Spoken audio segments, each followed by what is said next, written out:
클릭해주셔서 감사합니다. 안녕하세요, 축구용입니다. 우리 손흥민 선수에게 기분 좋은 일들이 연이어 터지고 있다는 소식입니다. 일단 손흥민이 프리미어리그 3월 이달의 선수 후보에 선정됐다는 희소식입니다. 이야, 이 후보 선정은 의미가 너무나 크죠. 손흥민은 아시안컵으로 인해 몸과 마음 모두 홍역을 겪었습니다. 그런데 토트넘으로 돌아와서 이룬 쾌거이기에 팬 입장에서 너무 기쁘고 자랑스러운데요. 또한 이런 상황에서 재계약을 앞두고 레비 회장이 손흥민에게 특별한 선물을 줬다는 소식도 있습니다. 이 레비가 재계약 전에 손을 좀 쓰려는 건가요? 마지막으로 이제 8일 펼쳐지는 노팅엄전을 앞두고 손흥민이 홈에서 400경기 달성 축포를 넣을 가능성이 높은 이유도 전해드릴게요. 바로 만나러 가시죠. 얼른 다가와 구독해주세요. 프리미어리그 사무국은 공식 홈페이지를 통해 3월 이달의 선수 후보를 공개했습니다. 총 7명의 선수가 후보로 선정되었는데요. 여기에 당당하게 우리 손흥민의 얼굴이 보였습니다.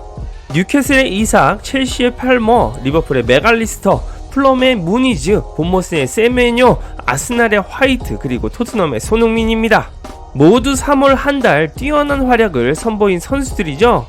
손흥민이 3월 이달의 선수에 선정된 이유는 바로 뛰어난 공격 포인트와 경기 영향력에 있습니다.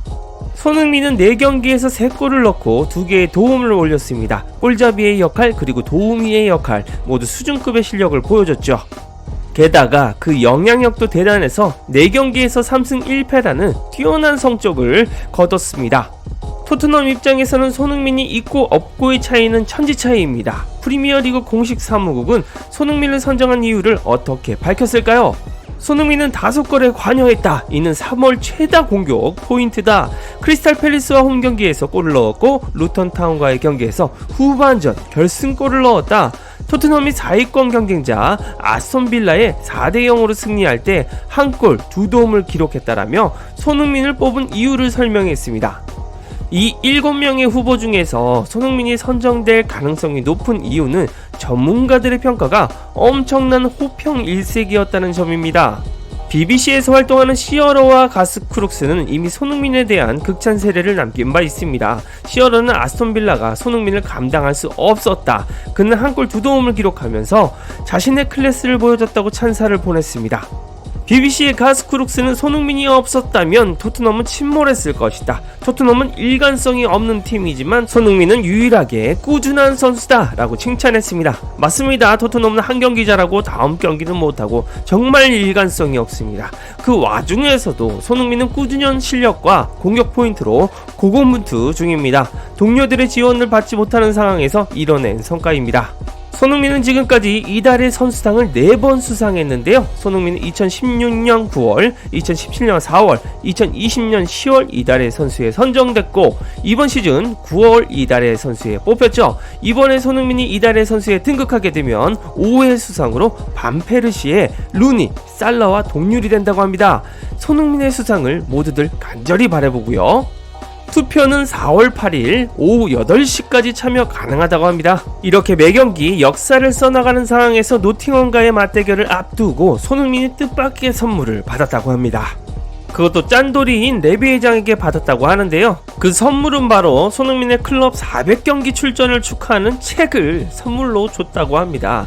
아니, 기념 보너스 금액은 안 챙겨주나요? 그렇게 토트넘 레전드에 관심이 크신 분이 따로 보너스 금액을 줬을 거라고 믿습니다. 또한 손흥민은 이제 곧 FA 계약 만료가 될 선수입니다. 6개월을 남기게 되면 이적료 없이 팀을 떠날 수 있기에 레비 회장은 올여름 손흥민과 재계약을 해둬야 하죠. 이런 상황에서 레비가 직접 준 선물이 책이라 레비가 감성적인 면이 의외로 있는 거라고 믿고 싶네요. 이런 상황에서 2019년이 생각나지 않을 수가 없습니다.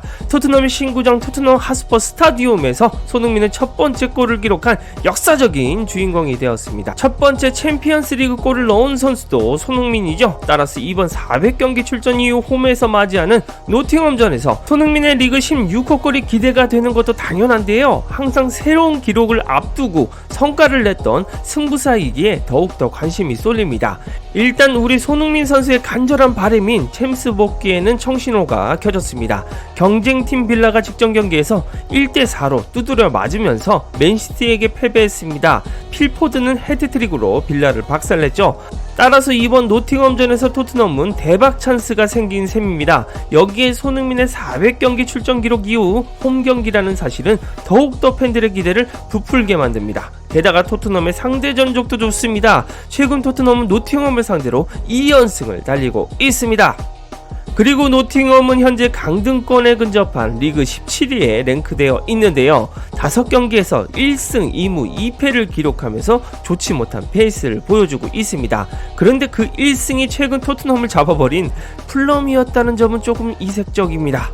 손흥민이 홈에서 400경기 출전 기념 축포를 쏘아 올릴 수 있는 가장 큰 이유는 노팅엄의 실점률입니다. 노팅엄은 최근 열린 5경기에서 모두 실점했습니다. 클린시트 경기가 단 한 차례도 없었는데요. 신기하게도 5경기 모두 1실점만 기록하고 있다는 게 특이점이기도 합니다. 하지만 토트넘이 루톤타운전에서 한 경기 잘하고 웨스트햄전에서 한 경기 못했기 때문에 노팅엄전은 한 경기 잘할 때입니다. 현재 리그 15골을 기록하고 있는 손흥민이 이번 경기에서 기세를 몰아치기 득점이 가능하다면 3골 차인 홀란드를 바짝 추격할 수도 있습니다. 그리고 하위권 노팅엄을 상대로라면 해트트릭도 노려볼만 합니다. 최근 손흥민은 토트넘 듀오를 칭찬했습니다. 바로 베르너와 브레넌 존슨의 윙어 듀오에게 깊은 인상을 받았고 두 선수가 호흡이 좋다고 말했는데요. 이 포인트가 손흥민의 득점 확률이 높은 이유입니다. 노팅엄은 하위권 팀인 만큼 엉덩이를 빼고 수비를 하는 팀입니다. 하지만 측면 수비에서 단점을 보이는 팀이죠. 리버풀과의 경기 장면을 보시면 노팅엄 우측 수비가 리버풀이 올리는 크로스 타이밍을 완전히 놓칩니다. 그리고 뒤로 꺾여져 가는 컵백 패스를 앞에 쏠려있던 노팅엄 수비가 텅텅 비어 모두 당황하죠. 여기에서 리버풀의 다이렉트 슈팅이 바로 나갑니다. 손흥민이라면 감아서 넣었겠지만 이 슈팅은 노팅엄 수비에 맞고 나오는데요. 허나 이 볼은 또 리버풀의 디아즈 앞에 떨어집니다. 디아즈가 볼 트래핑 상황에서 시간을 지연하는 바람에 골키퍼의 선방에 막히며 득점에는 실패했죠. 그러나 이런 상황을 측면에서 베르너와 존슨이 만들고 저 2번의 슈팅 찬스를 손흥민이 맞이했다면 결과물은 달랐을 겁니다. 그 다음 약한 고리는 바로 제공권입니다. 노팅엄은 세트피스에 굉장히 약한 면모를 보이고 있습니다. 리버풀전, 브라이튼전 모두 제공권에서 득점이 나왔는데요. 이 부분에서 세트피스 상황에서 로메로의 머리나 출전하게 될 히샬리송의 머리에 기대감을 가져도 좋습니다. 정리하자면 허술한 측면과 약한 제공권이 노팅엄의 약점이고 손흥민은 특히 이 허술한 측면에서 나오는 슈팅 상황을 이용하면 충분히 득점이 가능합니다. 마지막으로 이 경기에서 여러가지 관전 포인트가 있습니다. NG 감독이 메디슨의 경쟁자로 영입을 노리는 깁스 화이트가 노팅엄에 있습니다. 이번 경기에서는 잘하지 않았으면 좋겠지만 공격형 미드필더 깁스 화이트의 플레이를 눈여겨보시는 것도 좋겠네요. 그리고 브레넌 존슨이 친정팀을 상대로 득점포를 터뜨릴지 지켜보는 것도 꿀잼 포인트입니다. 과연 존슨이 득점할 시에 세레머니를 할지도 지켜보시면 재밌을 것 같습니다. 이상 축구용이었습니다. 구독과 좋아요, 알림 설정 눌러주시면 빠르고 정확한 소식과 분석으로 보답하겠습니다.